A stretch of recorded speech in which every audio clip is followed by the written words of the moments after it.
नमस्कार दोस्तों, आपका हमारे चैनल बी इंस्पायर्ड में स्वागत है। महात्मा बुद्ध के शिष्य प्रतिदिन की भांति बुद्ध का प्रवचन सुनने के लिए उनकी प्रतीक्षा कर रहे थे। कुछ ही देर में बुद्ध पधारे।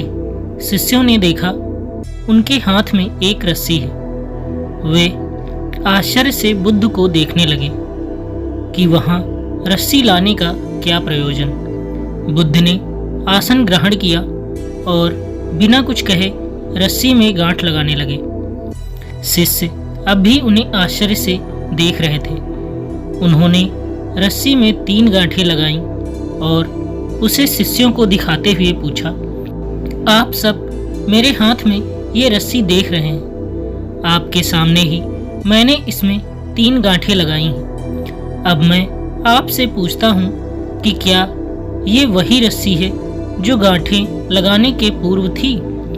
एक शिष्य खड़ा हुआ और बोला, बुद्ध, मैं इस रस्सी को भिन्न भिन्न दृष्टिकोणों से देखूं तो आपके प्रश्न के भिन्न भिन्न उत्तर पाता हूं। एक दृष्टिकोण से लगता है कि रस्सी में 3 गांठें लगने से इसका स्वरूप परिवर्तित हो गया है। दूसरे दृष्टिकोण से लगता है कि रस्सी में कोई परिवर्तन नहीं हुआ है। इसका मूल स्वरूप तो वही है। ये आखिर है तो रस्सी ही। बुद्ध बोले, सही कहा। अब मैं इन गांठों को खोल देता हूँ। ये कहकर वे रस्सी के दोनों छोरों को पकड़कर खींचने लगे। शिष्य ने उन्हें रोकते हुए कहा, भगवान, आप ये क्या कर रहे हैं? इस तरह तो खुलने के बजाय गांठें और कस जाएंगी, तब इन्हें खोलना और कठिन हो जाएगा। तो तुम ही बताओ कि इस रस्सी की गांठों को कैसे खोला जाए?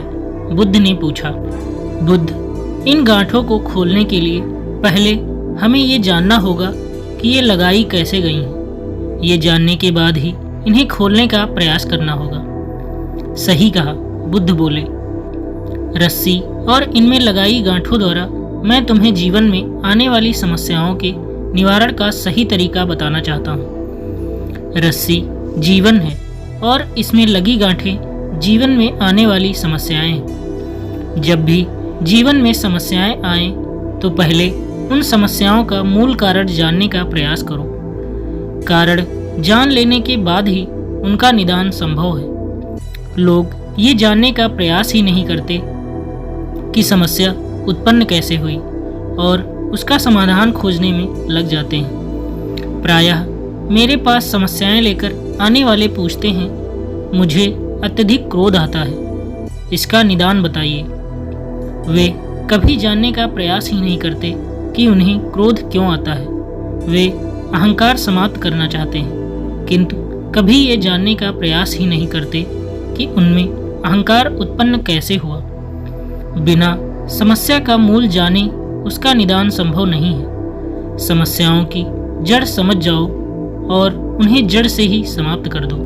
दोस्तों, समस्याओं के समाधान से पहले हमें अच्छी तरह सोच विचार कर ये जान लेना चाहिए कि समस्याएं कैसे उत्पन्न हुई हैं। फिर ये जानने का प्रयास करना चाहिए कि उसके निवारण के लिए क्या किया जा सकता है। निवारण का तरीका समझ में आने के बाद ही उसके निवारण में हमें लगना चाहिए। समस्याओं में उलझना नहीं चाहिए, शांतिपूर्वक विचार करके उन्हें सुलझाना चाहिए।